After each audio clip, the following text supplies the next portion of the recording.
사랑하는 성도 여러분, 오늘 우리 오후 말씀입니다. 오늘 말씀은 창세기 3장 1절부터 12절에 있는 말씀입니다.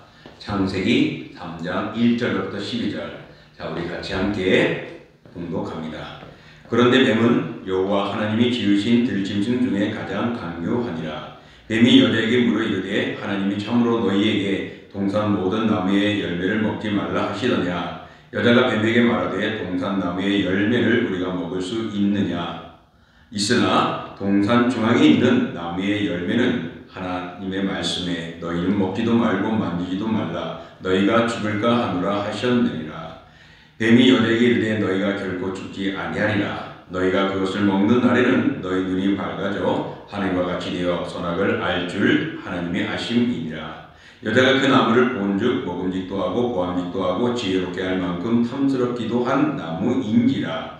여자가 그 열매를 따먹고 자기와 함께 있는 남편에게도 주매 그도 먹은지라. 이에 그들의 눈이 밝아져 자기들이 벗은 줄을 알고 무화과 나무 잎을 엮고 치마로 삼았더라. 그들이 그날 밤에 바람이 불 때에 동산에 거니시는 여호와 하나님의 소리를 듣고 아담과 그의 아내가 여호와 하나님의 낯을 피하여 동산 나무 사이에 숨은지라. 여호와 하나님이 아담을 부르시며 그에게 이르시되 내가 어디 있느냐. 이르되 내가 동산에서 하나님의 소리를 듣고 내가 벗었으므로 두려워하여 숨었나이다. 이르시되 누가 너희 벗었음을 너에게 알렸느냐. 내가 내게 먹지 말라 명한 그 나무 열매를 내가 먹었느냐. 아담이 이르되 하나님이 주셔서 나와 함께 있게 하신 여자 그가 그 나무 열매를 내게 주므로 내가 먹었나이다. 아멘. 자, 오늘 본문을 통하여서 깨어 있어야 한다라는 제목으로 함께 말씀을 나눠보고자 합니다. 깨어 있어야 합니다.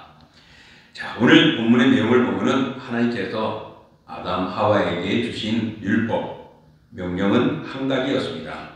동산의 각종 모든 열매를 임으로 다 먹을 수 있게 해주셨습니다. 그러나 선악을 알게 하는 나무의 열매는 먹지 말라라고 명하셨습니다. 먹는 날에는 반드시 죽는다라고 말씀하셨습니다. 그것이 2장 16절과 17절에 나옵니다. 오늘 그렇게 알고서 아담과 하와는 동산에서 거닐고 있었죠. 그런데 뱀이 와가지고서는 이 동산에 있는 모든 나무를 열매를 먹지 말라 하더냐? 그러니까 하와가 아니야. 다 먹을 수 있는데 하나만 선악과를 아는 나무만 먹지 말라 그래서 그 열매만 안 먹으면 돼. 그러니까 사탄이 그럽니다. 뭔 소리? 그거 먹어봐. 먹으면은 눈이 밝아지고 세상이 훤히 보이게 되고 너희들은 하나님과 같이 될 거야. 라는 유혹이었습니다. 그 유혹에 아담과 하와는 쏘가 넘어가게 된 것이죠. 오늘 하나님의 말씀에 순종하지 않은 아담은 사탄의 말처럼 하나님과 같이 되기는커녕 어떻게 됐죠? 오히려 여호와의 낯을 피하여 동산나무 사이에 숨어 있게 되는 타락하게 되어지는 모습이 되고 말았습니다. 자, 그럴 때 하나님이 그 동산에 오셨습니다. 아담을 찾아 부르십니다. 아담아, 내가 어디 있느냐라고요. 그럴 때 아담은 내가 여기 숨어 있습니다. 누가 너희를 그 벗은 것을 알겠느냐? 혹시 선악과를 따먹었느냐? 예. 그러면서 하는 소리가 뭐죠? 죄송합니다. 잘못했습니다. 용서해 주세요가 아니라 하나님께서 내게 짝지어준 그 여인 때문에 내가 이렇게 되었습니다. 라는 것입니다. 오늘 이렇게 아담이 숨어 있을 때 주님 찾아서 아담아, 내가 어디 있느냐라고 부르셨습니다. 오늘 이 부르심, 찾으심은 아담이 어디 숨어 있고 어떤 장소에 있는지 어떤 모습인지 몰라서 그랬을까요? 아니요. 하나님은 다 아시는 전지전능하신 분이십니다. 이 부르신 것은 정말 몰라서가 아닙니다. 하나님께서는 영적 관계가 아담과 하와가 끊어져 버린 겁니다. 그의 심령의 상태를 묻고 있습니다. 너 지금 어떻게 된 거냐? 라고요. 이것은 책망하는 내용이기도 하지만은 또 반면에는 관계 회복을 위해서 주님이 손을 내미는 장면이기도 합니다. 그들이 범죄를 하고 말씀의 얼굴에서 숨어있게 되고 가지고 자신들의 불안함 속에 있을 때에 하나님 찾아서 아담아 내가 어디 있느냐라고 물을 때 야 너는 지금 무슨 상태냐? 라고 묻는 것이죠. 너 정말 어디 숨어 있는지 주님이 모르실까요? 아닙니다. 오늘 그가 지금 영적으로 타락이 됐습니다. 말씀을 거역하고 죄를 지었습니다. 하나님과의 관계가 끊어져 버린 겁니다. 그런 그에게 하나님이 왜 찾으셨을까요? 구종하려고요? 예, 그럴 수도 있죠. 그러나 하나님은 그를 부르심은 그를 회복시키고자 하는 것입니다. 먼저 손을 내미시는 겁니다. 아담아라고요. 그때 아담은 죄송합니다. 죄를 지어서 용서해 주세요가 아니라 앞서 말한 대로 어떻게 해요? 자기가 이렇게 된 것은 누구 때문이라고 남에게 그 책임을 전가하고 있습니다. 사랑하는 성도 여러분, 우리가 살아가는 이 세상이나 공동체에는 많은 유혹들이 있습니다. 그런 죄의 유혹을 우리 성도들이나 직분자나 어떤 신앙의 연륜에 상관없이 침투하고 다가오고 흔들어 놓고 괴롭히는 것이죠. 그래서 하나님을 올바르게 섬기지 못하도록 우리의 마음과 믿음뿐만 아니라 가정과 교회와 공동체를 무너뜨리고 있습니다. 그래서 결국에는 자신의 수하로 죄의 종으로 만드는 것이죠. 그러므로 하나님의 말씀으로 무장하지 않으면 어떻게 해요? 쉽게 넘어질 수밖에 없습니다. 오늘 그 모든 것을 먹지 말라고 했느냐라고 하면서 아니야 라고 말을 하죠. 자, 오늘 이렇게 세상에서 우리를 흔들어 놓는 악의 역사들, 이단 사상들, 적그리스도의 모습들, 거짓 교사들의 가르침과 교훈들이 너무나도 비일비재하게 많아지고 있습니다. 우리 옆에 너무나도 많습니다. 이런 데서 우리가 분명하게 깨달을 수 있는 것은 말씀으로 깨어 있어야 합니다. 그러므로 우리는 깨어 있어야 그런 유혹에 넘어가지 않는 것입니다. 깨어 있어야 하나님과 나의 관계가 회복되어지고 온전히 유지되는 것이고 이웃과 우리의 관계가 무너지지 않게 되는 것입니다. 그럼으로써 오늘 우리가 깨어있기 위해서 우리 그리스도인의 삶에는 이런 것들을 생각해야 합니다. 먼저 첫 번째는 하나님과 가정과 교회 속에는 정말 누가 주인이냐? 나냐? 목사냐? 아니면은 돈 있는 사람이냐? 아니죠. 바로 가정과 그리고 교회의 중심은 하나님이십니다. 이걸 우리 잊어서는 안 됩니다. 하나님이 천지 창조를 하시고 나서 보시고 너무 좋았죠. 사람을 만들었을 때는 심히 좋았다는 것입니다.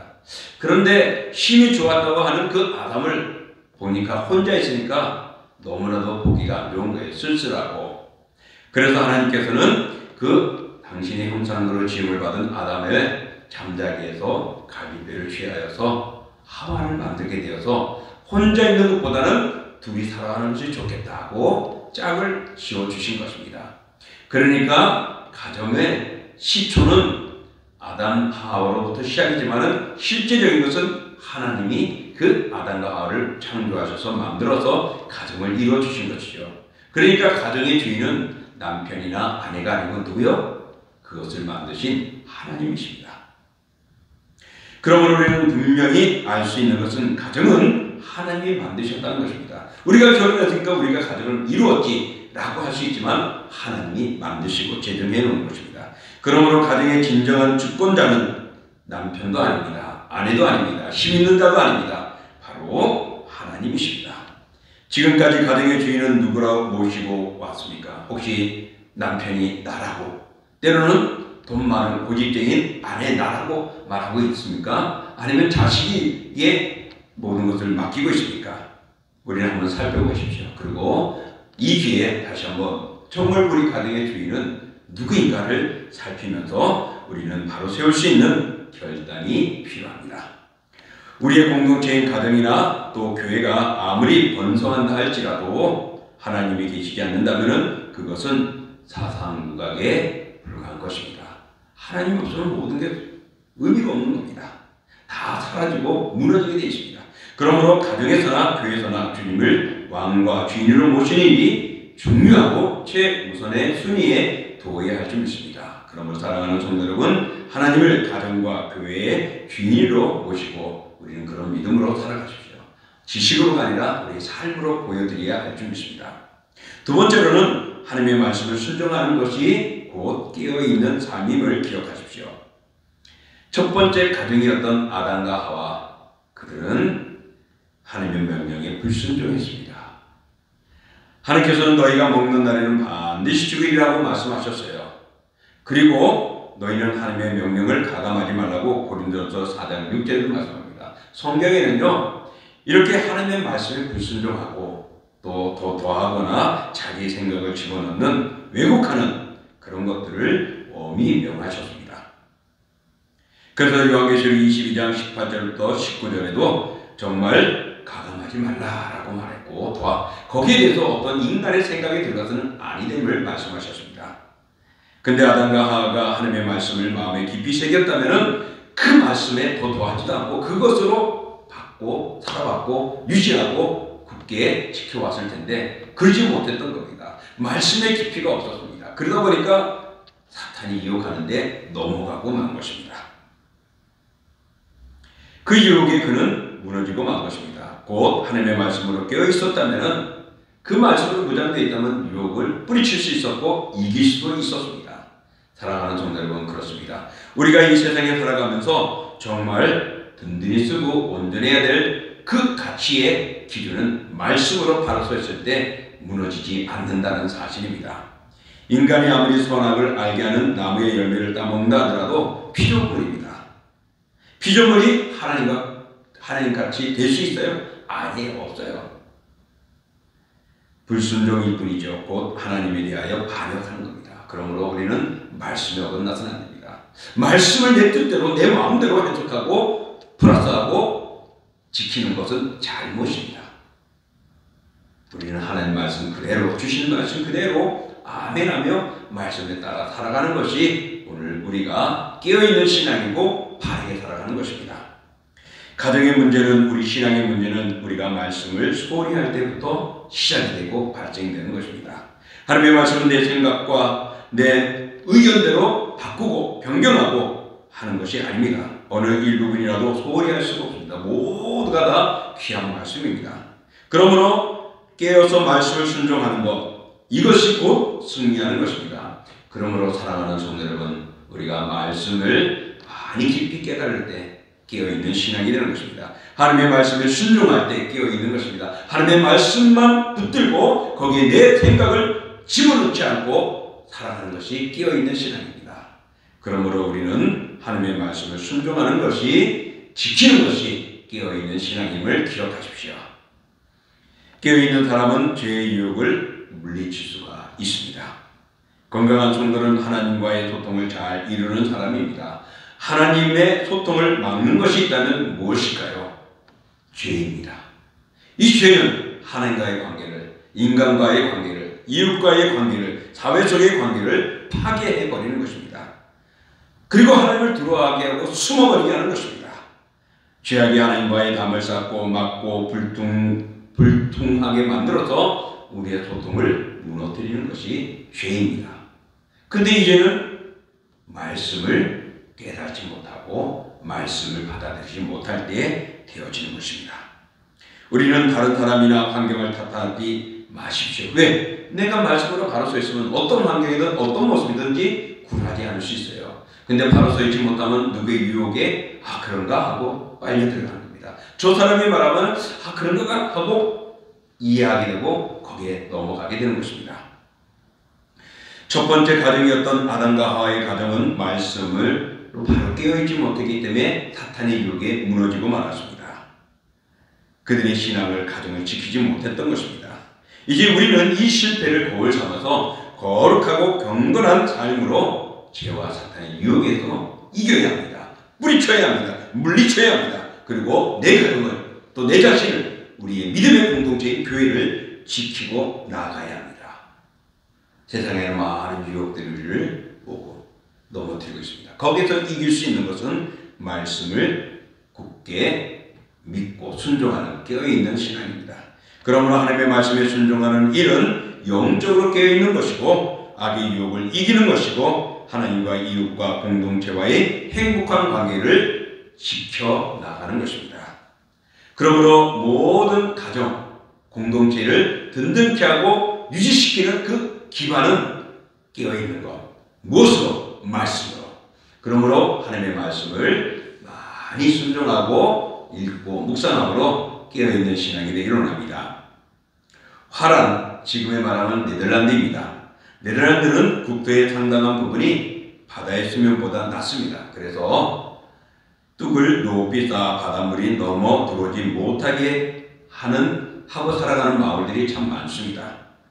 오늘날 한 소년은 해질무렵 무심코 제방 뚝을 걷다가 뚝 한 곳에도 조그만 틈이 생겨 바닷물이 흘러 들어오는 것을 보았습니다. 그대로 두면 이거 얼마 안 가서는 저 바닷물이 마을을 다 뒤덮을 것을 생각해 볼 때 끔찍한 일이었습니다. 그래서 바닷물이 마을로 들어오면 많은 인명과 재산을 잃게 될 것을 소년은 깨달았죠. 그래서 그는 큰일 났다고 소리를 질렀습니다. 그렇지만 저녁이라서 사람들이 다 집에 있어서 주변에 사람이 없어서 듣지 못했던 것입니다. 그대로 두면 모두가 큰일 난다는 것에 판단한 소년은 자기 발등으로 그 물구멍을 막았습니다. 그리고 밤새도록 지나간 거죠. 다음날 새벽 사람들이 그 소년을 발견하게 됩니다. 다행히 그 소년은 생명을 구할 수 있었다고 합니다. 여러분, 이 소년의 행동은 용감했고 위기를 막았습니다. 그가 깨어서 그것을 보지 못했다면 아마 마을 전체가 위험한 속에 있었거나 사라져 위기에 있었겠죠. 그러나 그 소년이 그것을 발견하고 깨어 있었기에 그 물구멍을 막고 마을을 위기에서 건진 겁니다. 그렇습니다. 우리의 가정이, 우리의 공동체인 교회가 이런 위협과 위험한 속에서 지킬 수 있고 온전케 할 수 있는 것은 죄의 유혹을 뿌리치는 것이죠. 그런 유혹을 뿌리치는 것이고 그런 공격을 막는 것입니다. 그런 틈을 막아버리는 겁니다. 이것은 무엇으로 한다고요? 하나님의 말씀입니다. 죄의 유혹은 악마의 모습처럼 다가오지 않습니다. 마치 달콤하게 우리 일상생활의 가장 친밀한 관계를 통하여서 들어오기도 합니다. 그리고 아무것도 아닌 것처럼 슬쩍 진짜인 것처럼 포장을 해서 우리를 유혹하면서 자연스럽게 다가옵니다. 오늘 아담 하와 그 가정에도 바로 이렇게 가볍게 단순하게 또 귀를 쫄깃하게 접근했던 것이고 또 아내가 그것을 넘어가고 그리고 그 남편에게 유혹했던 것이죠. 이렇게 죄는 달콤하게 다가오고 약점을 타고 들어오고 단순한 모습 속에서 파고 들어옵니다. 결국 죄를 범한 아담과 하와는 하나님의 낯을 피하여 숨었던 것처럼 오늘 우리들에게도 죄의 결과는 하나님을 떠나게 만드는 것이고 하나님을 피하게 되는 것입니다. 또한 그 죄의 책임지려는 모습보다는 아담처럼 죄를 전가시키려고 하고 남에게 전가하거나 남의 탓으로 돌리는 무기력한 모습으로 무너지게 되는 것입니다. 아담과 하와는 깨어있지 못하여 사탄의 유혹에 넘어지고 말았습니다. 우리는 이 실패를 도울 삼아서 말씀 앞에 더욱더 깨어 있어야 합니다. 말씀에 순종해야 합니다. 그래야 우리는 승리하는 삶을 살아갈 수가 있습니다. 사랑하는 성도 여러분, 그러므로 항상 하나님의 말씀으로 깨어 무장함으로 나의 가정을 또 우리의 공동체인 교회를 잘 지켜나가야 할 줄 믿습니다. 이 마지막 때에 더욱더 말씀으로 무장하여 깨어있는 신앙으로 유혹을 이기고 승리하시기를 주의 이름으로 축복합니다. 기도합니다. 존귀하고 거룩하신 주님, 오늘도 우리는 돌아봅니다. 멋지게 살아가고 자신만만하게 살아가고 또 모든 것들을 정말 쉽게 생각하며 잘 될 것으로 이야기합니다. 하지만은 돌아보면 그런 유혹들이 넘어지게 되고 무너지는 일들이 많습니다. 똑똑한 사람이 이단에 넘어가기도 하고 때로는 보이시핑에 빠져들어가고 걸려들기도 하고 사기당하기도 하고 하는 것. 정말 우리가 볼 때는 아닌 것 같은데 말입니다. 거기에 깊이 인식하지 못하기 때문이죠. 그렇습니다. 사탄의 유혹을 우리가 이길 수 있는 것은 말씀을 깊이 깨닫고 마음에 새기고 순종하며 살아가는 것입니다. 그렇지 못하면 우리는 무너지는 것입니다. 그러므로 사탄의 유혹에 이기고 깨어있는 신앙은 말씀을 무장하는 것입니다. 말씀을 가지고 순종하며 살아가는 것입니다. 주여, 오늘도 깨어있는 신앙 말씀을 가지게 하여 주시고 말씀을 묵상하게 하여 주시고 말씀을 순종하게 하여 주시옵소서. 그래서 이 시대에 마귀의 유혹에 우리 우리가 이길 수 있고 악한 사탄 속에서도 우리가 넘어가지 않는 우리의 신앙을, 나의 가정을, 우리의 교회를 지키는 우리 모든 성도들이 되게 허락하여 주시옵소서.